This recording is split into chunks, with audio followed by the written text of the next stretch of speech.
నమస్తే అండి, నేను మీ దిడ్డి ప్రవీణ్ కుమార్. దేవరకద్రలో ఇసుక అక్రమ రవాణా ఆగదనే లేదండి.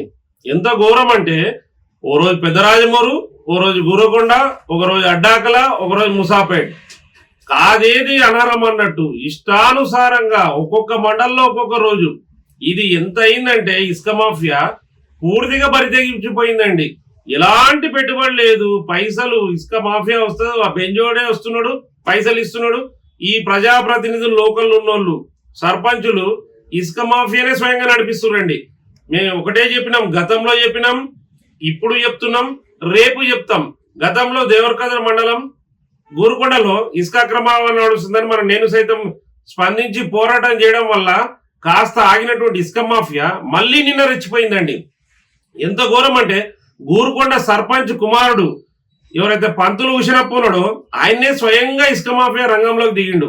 ఆయన్నే మామనార్ నుంచి భారత్ బెంజులు గాని ట్రాక్టర్లు గాని స్వయంగా వాగులోకి పోయి ఇసుకను అక్రమంగా నింపడంతో పాటు అక్రమ రవాణా చేస్తున్నాడండి. దీన్ని అడ్డుకున్నటువంటి గ్రామస్తులు గతంలో కూడా వాళ్ళు మన దగ్గరకు వచ్చి ఫిర్యాదు చేస్తే ఎస్పీ గారికి ఇచ్చినాం, కలెక్టర్ గారికి ఇచ్చినాం, ఫిర్యాదు ఇచ్చేస్తే కాస్త ఆగింది. దాదాపు ఒక 10-15 రోజుల తర్వాత మళ్ళీ ఇసుక మాఫియా రెచ్చిపోతుందండి. మేము ఒకటే కోరుతున్నాం, గతంలో కూడా చెప్పినాం, అయ్యా జిఎంఆర్ గారు మీరు ఇసుక అక్రమాలను అడ్డుకోమని చెప్పి పలు దఫాలుగా మేము ఫిర్యాదు చేసినాం, మిమ్మల్ని రిక్వెస్ట్ చేసినాం. మీడియా నేపథ్యంలోనే మీడియా సాక్షిగా మిమ్మల్ని చెప్పడం జరిగింది, మీ దృష్టికి తీసుకురావడం జరిగింది. ఇప్పుడు కూడా చెప్తున్నాం, మీరు ఇసుక మాఫియాని కట్టడి చేయడంలో విఫలమవుతున్నారు. ఇదే దేవరకద్రకు సంబంధించిన మీ మండల పార్టీ అధ్యక్షుడు అంజల్ రెడ్డి కొడితే మీరు కట్టడి చేయలేకపోయారు. ఆయన స్వయంగా ఆయన ఊర్లో కొడితే అడిగే నాతుడే లేడు. ఇప్పుడు గూరకొండలో మొన్నటి ఇసుక అక్రమ రవాణా నేపథ్యంలో ఎంత ఘోరం జరుగుతుందంటే వీళ్ళు ఏదైతే ఫిర్యాదు చేసిర్రో బాధితులనే బెదిరిస్తున్నారు ఇసుక మాఫియా. మీరు ఎవరు చెప్పుకుంటారో చెప్పుకోండి అన్నారు.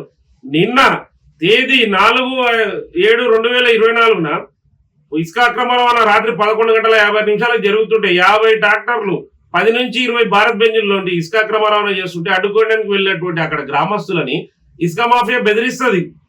వీళ్ళు ఈ భయానికి తట్టుకోలేక డయల్ 100కి ఫోన్ చేశారు. డయల్ 100కి ఫోన్ చేస్తే వచ్చినటువంటి ఇన్నోవా వాహనము అక్కడే ఉంటది, చౌరస్తాలనే ఉంటది. వాళ్ళ ముందరనే లారీలు పోతున్నాయి, భారత్ బెంజులు పోతున్నాయి, ట్రాక్టర్లు పోతుంటే వాళ్ళు పట్టించుకోరు. ఇంకొక ఎంత ఘోరం అంటే డయల్ 100లో వచ్చినటువంటి సదరు పోలీసు ముగ్గురు అధికారులు కానిస్టేబుల్ హెడ్ కానిస్టేబుల్ చెప్తారంట వీళ్ళకు, అరే ఎందుకు రాబాయి ఎవరికి చెప్తారు, మీరు ఎవరికి చెప్తే ఏం చేస్తారు, ఇసుక ఆగదు, మీరు ఎవరికైనా చెప్పుకోండి, ఇసుక నడిచేది నడుస్తుంది, మీరు ఎందుకున్నారు ఈడ, మీరు పోయి ఫస్ట్ ఇంట్లో వండుకోండి అని చెప్తారంట. అంటే ఇలాంటి ఉచిత సలహాలు ఇవ్వడానికేనా పోలీసులు విధి నిర్వహణ చేస్తున్నది? ఇసుక అక్రమాలను అడ్డుకుంటారా, లేకుంటే ఇసుక మాఫియాకు ఒత్తాసోగుతారా? ఈ విషయంలో మేము చెప్తున్నాం, గతంలో చెప్పినాం, ఇప్పుడు చెప్తున్నాం. డయల్ 100లో నిన్న రాత్రి వ్యవహరించిన పోలీస్ అధికారులపై చర్యలు తీసుకోవాలి. ఎస్పీ గారు వెంటనే స్పందించాలి. ఎస్పీ గారికి గతంలో కూడా ఫిర్యాదు చేసినాం, జానకి గారికి పెద్దరాజమూరులో జరుగుతున్నటువంటి ఇసుక అక్రమ రవాణాకి. ఈ చూడండి మీరు, ఈ యొక్క గూరకొండలో చౌరస్తాలో చేసినటువంటి ఇసుక డంపులు నిన్న రాత్రి ఇవి ఎంత ఘోరం అంటే ఇష్టానుసారంగా ఊర్లో ఎంత చూడండి, దాదాపు 10 నుంచి 20 భారత్ బెంజులటువంటి ఇసుక అక్రమ రవాణా డంపులు చేసి పెట్టుకున్నారండి. దీనిపైన ఎవరు చర్యలు తీసుకోరు. దర్జాగా ఇసుకను డంపు చేస్తుంటే అక్కడ పోలీసు వాళ్ళు పోతారు కానీ యాక్షన్ తీసుకోరు. రెవెన్యూ అధికారులు మరి ఎక్కడున్నారో తెలియదు, గతంలో ఫిర్యాదు చేసారు, ఇప్పుడు ఫిర్యాదు చేసినా పట్టించుకోలేదు. ఇంకో ఘోరం ఏంటంటే రాత్రి 12:52 భూత్పూర్ సిఐ గారికి రామకృష్ణ గారికి బాధితులు ఫిర్యాదు చేయడం జరిగింది. సార్ మా ఊర్లో ఇసుక నడుస్తుందంటే సిఐ గారు చెప్పారు. సిఐ గారి తర్వాత సిఐ గారికి ఫోన్ చేసి పెట్టేసిన వెంబడే ఒక వ్యక్తి ఫోన్ చేసి చెప్తాడు వీళ్ళకు, ఎస్ఐ పేరిట దేవరకద్ర ఎస్ఐ అని చెప్తాడంట, అరే మీరు సిఐకి ఎందుకు ఫోన్ చేస్తున్నారా, గడేగడకు మీరు రండి, రేపు పొద్దుగాల మీ సంగతి చూస్తా పోలీస్ స్టేషన్కి రండి అని చెప్పి బెదిరిస్తే ఆ బాధితులు మళ్ళీ నేను సైతాన్ని ఆశ్రయించారు. కలెక్టర్ గారిని ఉదయం కలిసారు, ఇప్పుడు ఎస్పీ గారిని కూడా కలిసారు. ఎస్పీ గారికి స్వయంగా ఫిర్యాదు చేయడం జరిగింది, ఎస్పీ ఇసుక మాఫియాపై చర్యలు తీసుకోమని. మేము ఒకటే అంటున్నాం, ఎంత ధైర్యం ఉంటే పోలీసుల ముందే ఇన్నోవా వెహికల్ ముందే రాత్రి ఇసుక మాఫియా దర్జాగా ఇసుకను అక్రమ రవాణా చేస్తుంది, పోలీసు వాళ్ళు ఎందుకు చర్యలు తీసుకోరు? ఇప్పుడు చెప్పే మాకు తెలిసిన ప్రకారంగా ప్రతి భారత్ బెంజుకు 10,000 రూపాయలు పోలీస్ స్టేషన్ లో ఒక అధికారికి ముడుతున్నాయంట. ఒక్కొక్క ట్రాక్టర్ కు 3,000 రూపాయలు ఇసుక మాఫియా ఇస్తుందంట. ఒక్క రాత్రికి ఒక్కొక్క బెంజుకు 10,000 వస్తుంటే దాదాపు 15 నుంచి 20 భారత్ బెంజులు అంటే మీరే ఆలోచన చేసుకోండి, 1,50,000 2 లక్షల రూపాయలు ఒక పోలీస్ స్టేషన్ లో ఒక అధికారికి ఒక్కరోజు రాత్రి వస్తుంది, ఓన్లీ బెంజుల నుంచే.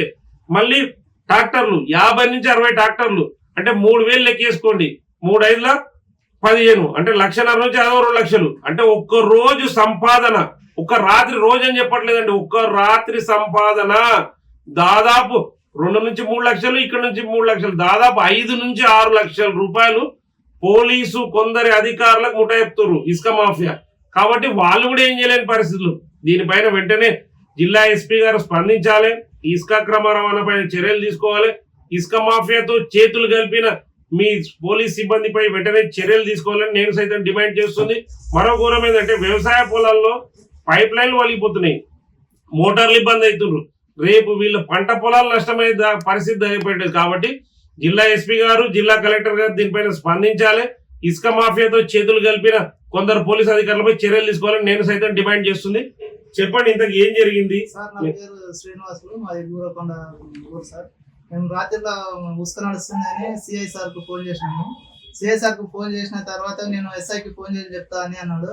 ఎస్ఐకి ఫోన్ చేసి ఎస్ఐయో ఎవరో తెలియదు కానీ ఫోన్ చేసి నువ్వు పొద్దుగాల పోలీస్ స్టేషన్కి రా, పోలీస్ స్టేషన్కి వచ్చినాక మాట్లాడదాము, ఇప్పుడు ఏం చేసినా అది ఉసుక నడుస్తూనే ఉంటుందని మా ఊరు స్టేజ్ దగ్గర సార్, మా ఊరు స్టేజ్ దగ్గర ఉసుక మొత్తం ట్రాక్టర్లతో తీసుకుపోయి ఆడ దాబా ఉంది, దాబా పక్కలో పోసిండ్రు.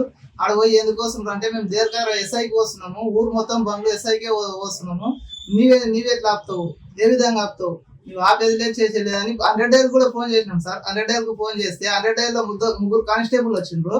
3 కానిస్టేబుల్ వచ్చి ఎందుకోసం నువ్వు ఫోన్ ఎందుకోసం చేసినావు, సిఐకి అది 100 డైల్కి ఎందుకోసం ఫోన్ చేసినావు, నువ్వు కార్లు ఎక్కినాకనే మాట్లాడదాం అని కూడా బెదిరించారు సార్. ఇంకోటి ఎస్ఐ అని వేరే ఎస్ఐ అయినా కూడా తెలియదు, పొద్దుగాల పోలీస్ స్టేషన్కి రమ్మని ఫిర్యాదు బెదిరించి ఇట్లా ఉసుక ఆపకు అసలు అని ముందర బెంజులు పోతున్నా ట్రాక్టర్ పోతున్నా కూడా 100 డైల్ వచ్చిన కానిస్టేబుల్ మాత్రం పట్టించుకోలేదు. ఆయన నిద్రపోయినా పర్వాలేదు కానీ ట్రాక్టర్ పోతుంటే కూడా అడుగుతలేడు సార్. అంటే పోలీసు బండ్ల ముందరనే ముందరనే అవుతున్నాయి సార్. 100 డైల్ ముందరనే 100 డైల్ ఆల్రెడీ కానిస్టేబుల్ ఉన్నారు, 3 ఉన్నారు, వాళ్ళ ముందు ఆపుతలేరు. అసలు ఎందుకోసం ఆపుతున్నాం, పోనీ బండ్లను ఇడిచిపెట్టు అని మాకే చెప్తున్నారు, మమ్మల్ని బెదిరిస్తుంది సార్. చెప్పండి, ఏం జరిగింది రాత్రి? అయితే రాత్రి మేము మా పొలం దగ్గర మేము పైప్ లైన్ తీసుకొచ్చినాం కొత్తగా ఒకటి. అది వాళ్ళపై ఇసుక బట్టల పక్కన మా పొలం ఉంది, ఆ పొలం మాది. అది ఎప్పటి నుంచో మా తాతల నుంచి అది మాదే ఉంది. అయితే అది ఇప్పట్లో మేము కొత్త లైన్ వేసుకొచ్చి అక్కడ వాటర్ దుంకడానికి పెట్టినాం. అదాన్ని ఉసుక బాటలు పెట్టినాము, తీపిస్తావా లేదా నా కేసు చేసింది ఎస్ఐ దగ్గర. అదే పంతులు వచ్చిన ఆయన మేము ఇక్కడ వాళ్ళ ఉసుక వెళ్ళేటప్పుడు మేము ఫోన్ చేసిన 100 డైల్కు, సార్ మా చేనులో కుట్ట మా మీద కేసు చేసి ఎందుకు ఇది అన్ని పనులు పనిచేస్తారా లేదా అని కాల్ చేసిన. 100 డైల్ వాళ్ళు వచ్చి ఎందుకు లేరా రాత్రి ఏమని అంటే పొద్దుగాల మాట్లాడుకోలే, రాత్రికి ఎందుకు ఫోన్ చేస్తావు ఏం కానీ నన్ను గంట సేపు సతాయించి గంట సేపు నన్ను అక్కడనే నిలబెట్టుకొని పంపించేసాడు ఇంటికి. నేను వెళ్తా ఇంటికి అని అంటే కూడా లేదు, నీవు మళ్ళీ ఫోన్ చేస్తావు ఎందుకోతా ఉండని లేరా ఉండని పోని అని. బండ్లు ముంగనే అవుతున్నాయి, బండ్లు పోతున్నాయి కూడా ఫోన్ లేరా అవి అట్లనే అవుతున్నాయి కానీ నువ్వైతే ఫోన్లు చేయకు ఎందుకు చేస్తావు ఏంది అన్నాడు.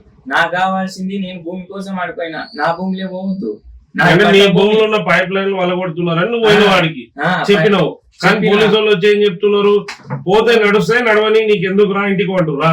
నేను ఇసుక కోసం రాలేదు సార్, ఇసుక కొట్టుకో ఏమైనా చేసుకో, నా భూమి కావాలి, నా భూమిలోకి వెళ్ళిపోతుంది, నా లైన్ వాళ్ళు కొడతారు, లైన్ పక్క దానికి ఆనుకొని ట్రాక్టర్, దానికోసం నేను వచ్చిన బంద్ చేస్తారా లేదంటే అవి బంద్ చేసేది కాదురా, అవి వాళ్ళ లెక్కలు వాళ్ళు పోతాయి, అవి ఏదో లెక్కలు నడుస్తుంటే ఇలా నడిచే లెక్కలు నడుస్తాయి కానీ నువ్వేమి ఇట్లాంటి అబ్జెక్షన్ చేసినా అది బంద్ అయ్యేది కాదు, చేసేది కాదు. ఎందుకు కొట్టుకుంటావురా, నువ్వేమన్నా ఉంటే నీ చట్ట ప్రకారం పో, నీ భూమి ఏడుందో ఆడుకో, కొలతలను కొలుచుకో.